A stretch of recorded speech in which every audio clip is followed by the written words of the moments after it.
क्या Alia Bhatt starrer Jigra public को पसंद आएगी? हेलो फ्रेंड्स, नमस्कार and welcome to Komal Nahata official.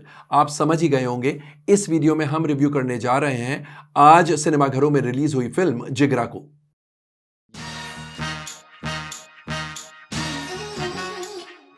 जिगरा कहानी है एक भाई बहन के प्यार की।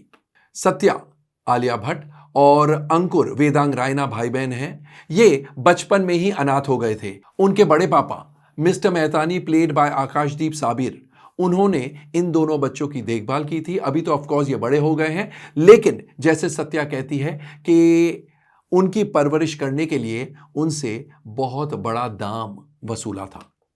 क्या होता है, मिस्टर मेहतानी के बेटे कबीर यानी आदित्य नंदा और अंकुर यानी वेदांग रायना दोनों विदेश जाते हैं किसी बिजनेस के सिलसिले में, और वहां पर अंकुर को फ्रेम किया जाता है न ड्रग केस। और उस कंट्री के लॉज इतने स्ट्रिक्ट है कि ड्रग अगर आपके शरीर पर पाई गई तो सिर्फ और सिर्फ मौत यानी सजाए मौत सुनाई जाती है। ऑब्वियसली क्योंकि अंकुर को फ्रेम किया गया है, अंकुर को भी मौत की सजा सुनाई जाती है। लेकिन सत्या उन बहनों में से नहीं है जो गिव अप कर देगी। वो अपने भाई को बचाने के लिए विदेश पहुंच जाती है और वहां पर क्या संघर्ष करती है, फेयर मीन्स अनफेयर मीन्स, अपने भाई को छुड़ाने के लिए यह बताया गया है। वहां पर विदेश में उनकी मुलाकात होती है रिटायर्ड गैंगस्टर शेखर भाटिया से, प्लेड बाय मनोज पावा, जिनका बेटा Tony played by Yuvraj vision, वो भी जेल की सजा काट रहा है और सजाए मौत सुनाई गई है। और वहीं पर उनकी मुलाकात एक एक्स पुलिस ऑफिसर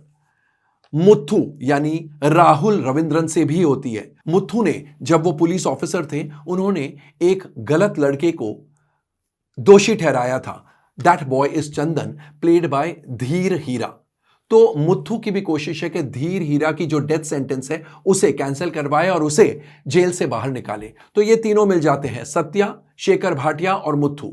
और उसके बाद क्या करते हैं, कैसे वो उन तीन लड़कों को यानी Ankur Satya's brother, Tony Shekhar Bhatia son and Chandan the person wrongly sent behind bars by Muthu, इन तीनों को वो कैसे छुड़ाते हैं या नहीं छुड़ा पाते हैं, अंत में क्या होता है ये बताया गया है। सारांश में ये कहानी है। तो आइए सबसे पहले एनालाइज करते हैं, डाइसेक्ट करते हैं इस फिल्म की स्क्रिप्ट को, कथा, पटकथा और संवादों को।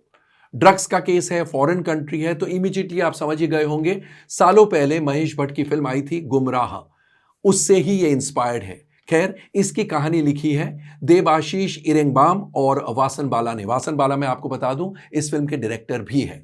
तो कहानी में वैसे कोई नवीनता नहीं है, लेकिन बहुत से ट्विस्ट एंड टर्न्स हैं जो ऑडियंस के इंटरेस्ट को बना के रखते हैं।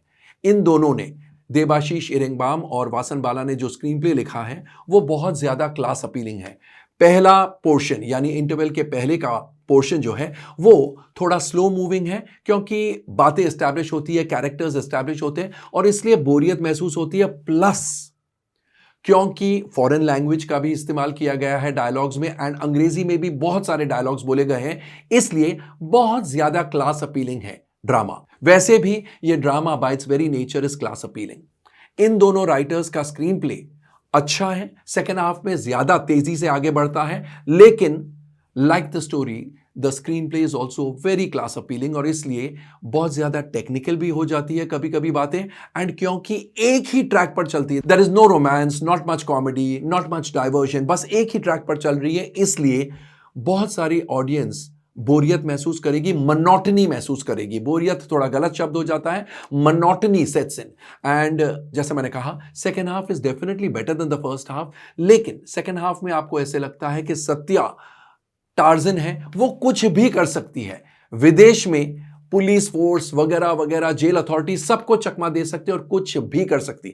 ऑफ कोर्स एक पॉइंट ये है कि ये ऐसी बहन है जो अपने भाई को बचाने के लिए भगवान से भी पंगा ले सकती है, लेकिन फिर भी इतना कुछ दिखा दिया है, आपको लगता है क्या इसके लिए कोई रोक टोक नहीं है, ये कुछ भी कर सकती है। She can get away with murder, she can get away with just about anything. तो वो थोड़ा इम्प्लॉजिबल, अनबिलीवेबल लगता है, वो ऑडियंस को डेफिनेटली खटकता है। Because had the pace been super fast, audience को सोचने का मौका नहीं मिलता, लेकिन इसमें ऑडियंस को बार बार सोचने का मौका मिलता है, सोचने का टाइम मिलता है, सवाल उठते हैं ऑडियंस के माइंड में जिनके जवाब राइटर्स के पास नहीं है, और इसलिए the drama is not extra ordinary. Definitely कुछ पोर्शंस ऑफ द ड्रामा में अच्छा लगता है, एक सेंस ऑफ अचीवमेंट मिलता है आपको, लेकिन overall you tend to get bored also, and as I said monotony sets in. Debashish Irengbam और वासन बाला के डायलॉग्स काफी अच्छे हैं, लेकिन जैसा मैंने पहले भी कहा, बहुत से डायलॉग्स फॉरेन लैंग्वेज में हैं, बहुत से डायलॉग्स इंग्लिश में, और इसलिए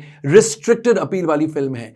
ऑडियंस जो इंग्लिश समझती है और जो सबटाइटल्स देखकर, क्योंकि फॉरेन लैंग्वेज में जब बातें होती है सबटाइटल्स आते हैं, सबटाइटल्स देखकर they can understand and quickly grasp what is going on, उन्हें तो पसंद आएगी, लेकिन that is not possible with the masses, इसलिए ये मास अपीलिंग ड्रामा नहीं है। ये तो ही बात स्क्रिप्ट की। अब एक नजर डालेंगे एक्टर्स के परफॉर्मेंसेस पर। आलिया भट्ट ने सत्या की भूमिका बखूबी निभाई है। ऐसी एक्टिंग की है उन्होंने कि इस साल के बहुत सारे बेस्ट एक्टर फीमेल के अवार्ड्स आलिया भट्ट को मिल सकते हैं। She is outstanding. वो किरदार में ऐसे घुस जाती है, आप भूल जाते हैं कि आप आलिया भट्ट को देख रहे हैं, आप सत्या को देख रहे हैं, आप एक बहन को देख रहे हैं जो इस जुनून से विदेश में आई है कि मैं मेरे भाई को जो निर्दोष है उसे जेल से बचा के रहूंगी, उसे सजाए मौत की सजा नहीं होने दूंगी। So she is like a possessed lady and she is done an outstanding job. Vedang Raina जो अंकुर की भूमिका निभा रहे हैं, he looks handsome, very endearing and he is also acted very well. Manoj Pahwa जो शेखर भाटिया, रिटायर्ड गैंगस्टर शेखर भाटिया की भूमिका निभा रहे हैं, he gets ample scope and he does justice to his character. Hansraj Landa जो जेल में सुपरवाइजर है या जेलर है, जो भी आप कहें, हंसराज लांडा की भूमिका में विवेक गौम्बर इज सुपर्ब। क्या काम किया है! उनकी आवाज सुनकर, उनके हाव भाव को देखकर आपको लगता है ये आदमी कुछ भी कर सकता है, आपको उसको मारने का मन करता है when he tries to actually bully the jail inmates. तो विवेक गौम्बर इज टॉप्स। मुत्थु की भूमिका में Rahul Ravindran is nice, he lends able support. Akashdeep Sabir और Sheeba Sabir in the role of Mr and Mrs Mehtani, they lend decent support. Kabir की भूमिका में Aditya Nanda stands his own. Ryan की भूमिका में अंकुर खन्ना ने काम बहुत अच्छा किया है। Raina is one more jail inmate जो अंकुर यानी वेदांग रायना का दोस्त बन जाता है।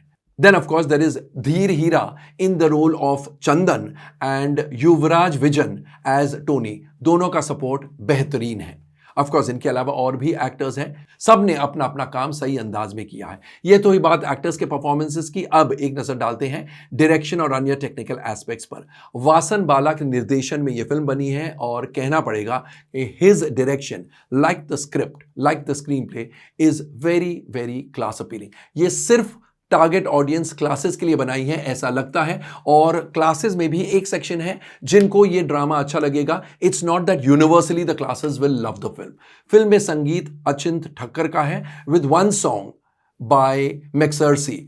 तो गाने बहुत अच्छे हैं, ऑफ कोर्स बहुत ज्यादा पॉपुलर नहीं हुए, लेकिन let it be said that the music is Indeed very good. Lyrics Varun Grover के हैं विद दैट वन सॉन्ग जिसका कॉम्पोजिशन मैक्सर्सी ने किया है, उसके लिरिक्स लिखे हैं हरमनजीत सिंह ने। So the lyrics are very weighty, बहुत वजनदार लिरिक्स हैं। गानों की कोरियोग्राफी विजय ए गांगुली की है जो कि अच्छी है, and background music by Achint Thakkar is wonderful, excellent background music. Swapnil Suha Sonmane की सिनेमेटोग्राफी बहुत बढ़िया है। विक्रम दाहिया के action and stunt scenes exciting है, थ्रिलिंग है, लेकिन जैसा मैंने पहले भी कहा, ऐसे लगता है anything is possible, and that also in a foreign country जहां के लॉज इतने स्ट्रिक्ट हैं, तो थोड़ा अनरियल सा लगता है। Production designing by Mukund Gupta and art direction by Yogesh Bansode, they both are of a very good standard. और प्रेमा सहगल का संकलन यानी उनकी एडिटिंग क्रिस्प है, लेकिन इससे ज्यादा शार्प होनी चाहिए थी। तो ओवरऑल जिगरा एक बहुत ही क्लास अपीलिंग फिल्म है। ये मासेस के पल्ले नहीं पड़ेगी एंड हर जगह नहीं चल सकती है। It is meant for just high end multiplexes और very high end single screen cinemas, and that too only in the big cities. ये पूरे ऑडियंस के लिए नहीं है, मासेस के पल्ले नहीं पड़ेगी, मासेस को नहीं समझ में आएगी, फैमिलीज को भी खास नहीं पसंद आएगी। जितना भी बिजनेस करेगी 50% of that will be because of Alia Bhatt's performance, but overall it will not be doing something very sensational at the box office. यहां पर मैं आपको बता दूं कि आज इस फिल्म को ओपनिंग ठीक ठाक लगी है। तो दोस्तों ये था हमारा रिव्यू ऑफ जिगरा। कैसा लगा कमेंट सेक्शन में जाके अपने कमेंट्स पोस्ट कीजिए अभी इसी वक्त। और अगर आपने इस वीडियो को देखने के पहले ही ये फिल्म यानी जिगरा देख डाली है तो हमें ये भी बताइएगा आपके कमेंट्स द्वारा कि आपको फिल्म कैसी लगी। थैंक यू, शुक्रिया, take very good care of yourself, see you soon and yes, if you have not yet subscribe to our channel, to your favourite channel, अभी इसी वक्त सब्सक्राइब कीजिए।